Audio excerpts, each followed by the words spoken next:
बात करने के लिए लॉगिन करें www.astrotak.com।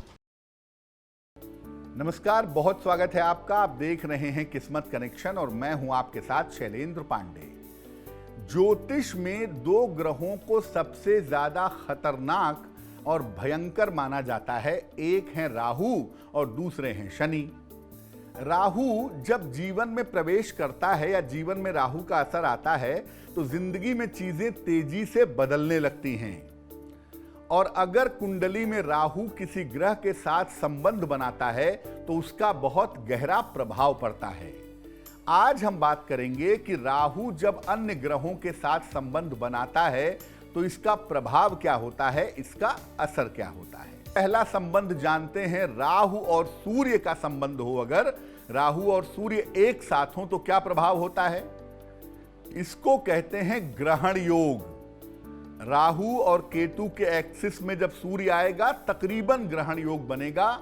इसकी वजह से स्वास्थ्य कमजोर होता है, विशेष तौर से आंखें कमजोर होती हैं और जीवन में कभी न कभी अपयश की संभावना बन जाती है।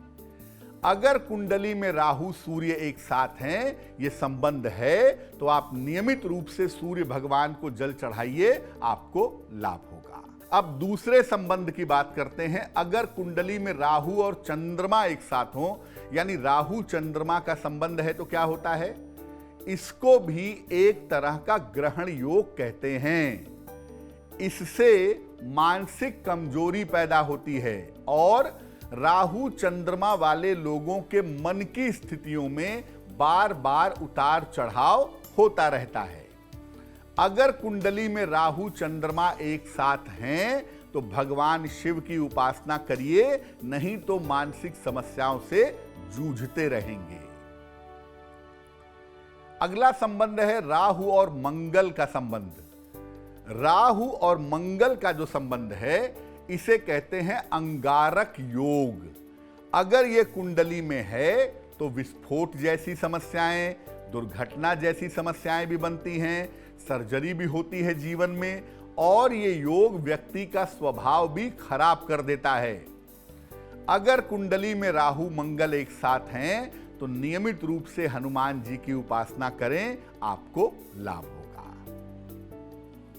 अब अगले संबंध की बात करते हैं, वो है राहु और बुध का संबंध। राहु और बुध अगर कुंडली में एक साथ हों तो इसकी वजह से वाणी की और बुद्धि की समस्या पैदा होती है। राहु और बुध के एक साथ होने पर कभी कभी त्वचा की समस्या भी हो जाती है। अगर कुंडली में राहु और बुध का संबंध है तो तुलसी के पत्ते खाइए, तुलसी की माला पहनिए और नियमित रूप से सूर्य भगवान को जल चढ़ाइए, आपको लाभ होगा। आते हैं राहु और बृहस्पति के संबंध के बारे में। जब कुंडली में राहु और बृहस्पति एक साथ होते हैं तो इस संबंध को गुरु चांडाल योग कहा जाता है। अगर ये योग कुंडली में है तो जीवन में नकारात्मकता, निगेटिविटी छा जाती है। गुरु चांडाल योग होने से वैवाहिक जीवन काफी खराब होता है और व्यक्ति के चरित्र में दिक्कतें आ जाती हैं। इस संबंध के होने पर सन्मार्ग पर चलें, सही रास्ते पे चलें और भगवत गीता का नियमित पाठ करें, आपको लाभ होगा। अब जानते हैं राहु और शुक्र के संबंध के बारे में। राहु और शुक्र का अगर योग हो, संबंध हो, तो ये योग चरित्र दोष पैदा करता है।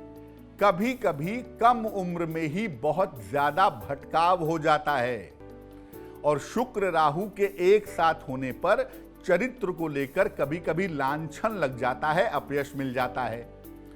अगर कुंडली में शुक्र राहु का संबंध है तो भगवान शिव की उपासना करिए, आपको लाभ होगा और जितनी उपासना करेंगे उतना ही इस योग का प्रभाव कम होगा। है राहु और शनि के संबंध के बारे में। राहु और शनि के संबंध को नंदी योग कहा जाता है। अगर कुंडली में राहु शनि एक साथ हो तो ये जीवन में उतार चढ़ाव पैदा करता है, ये करियर में काफी समस्याएं देता है और कभी कभी व्यक्ति को गोपनीय बीमारियां भी देता है। अगर कुंडली में शनि राहु का योग हो तो इस योग के होने पर शनिदेव की पूजा करें, साथ ही साथ एक लोहे का छल्ला धारण करें, आपको लाभ होगा। तो आज हमने राहु और अन्य ग्रहों के संबंध के बारे में बात की।